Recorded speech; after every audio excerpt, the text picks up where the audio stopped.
ಮೇಕೆದಾಟುದಲ್ಲಿ ಚರ್ಚೆ ಮಾಡ್ತೀರಾ? ತಮಿಳುನಾಡು ಜೊತೆ ಚರ್ಚೆ ಮಾಡ್ತೀರಾ? ನೋಡಿಯಪ್ಪ, ನಾನು ಖಂಡಿತ ಯಾವಾಗ ಬೇಕಾದ್ರೂ ಅವ್ರ ಜೊತೆ ಕೂತ್ಕೊಂಡು ಮಾತಾಡೋಕ್ಕೆ ಸಿದ್ಧ ಇದ್ದೀನಿ.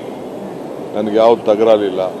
ತಮಿಳ್ನಾಡು ಇರ್ಬೋದು, ಕರ್ನಾಟಕ ಇರ್ಬೋದು, ನಾವೆಲ್ಲ ಭಾರತೀಯರು. ಒಂದೇ ನದಿ, ಒಂದೇ ನೀರು ಕುಡಿಬೇಕಾದವರು. ಕಾವೇರಿ ನೀರು ವ್ಯವಸಾಯಕ್ಕೂ ಬೇಕು, ಕುಡಿಯೋ ನೀರಿಗೂ ಬೇಕು, ಪ್ರಾಣಿ ಪಕ್ಷಿಗೂ ಬೇಕು, ಎಲ್ಲರಿಗೂ ಬೇಕು, ಎಲ್ಲ ಇಂಡಸ್ಟ್ರೀಸ್ಗೂ ಬೇಕು.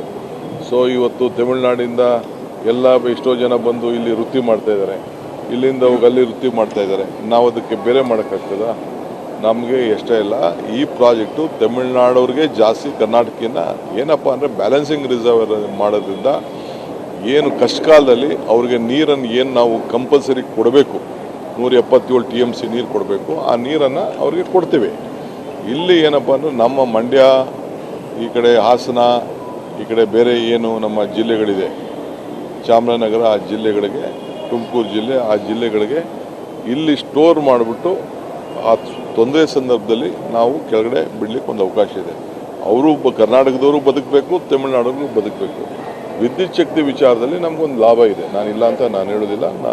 400 ಮೆಗಾವ್ಯಾಟ್ ಅಷ್ಟು ವಿದ್ಯುತ್ ಶಕ್ತಿನ ನಾವು ತಯಾರು ಮಾಡ್ಬೋದು. ಅತಿ ಕಡಿಮೆ ವೆಚ್ಚದಲ್ಲಿ ಪ್ರಾಜೆಕ್ಟ್ ಆಗ್ತದೆ ಅನ್ನೋದು ನನಗೊಂದು ವಿಶ್ವಾಸ ಇದೆ.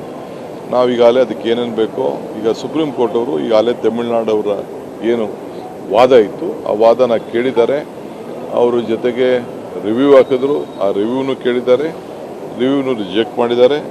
ಸೊ ಅವರು ಸೆಂಟ್ರಲ್ ಗೌರ್ಮೆಂಟ್ಗೆ, ನೀವು ಸೆಂಟ್ರಲ್ ವಾಟರ್ ಕಮಿಷನ್ ಅವರು ಜವಾಬ್ದಾರಿ ತೆಗೆದುಕೊಳ್ಳಿ, ನಿಮ್ಮ ರೆಸ್ಪಾನ್ಸಿಬಿಲಿಟಿ ಇದು ಅಂತೇಳಿ ಸುಪ್ರೀಂ ಕೋರ್ಟ್ ಅವರು ಅವರ ವಾದನ ಈಗಾಗಲೇ ರಿಜೆಕ್ಟ್ ಮಾಡಿದ್ದಾರೆ.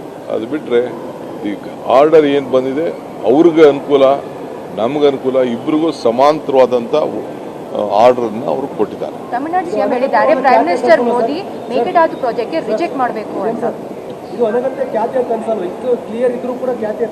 ನೋಡಪ್ಪ, ಅವರು ರಾಜಕೀಯವಾಗಿ ಅವರ ಸರ್ವೈವಲ್ಗೆ ಅವರ ಧ್ವನಿ ಎತ್ತಬೇಕು.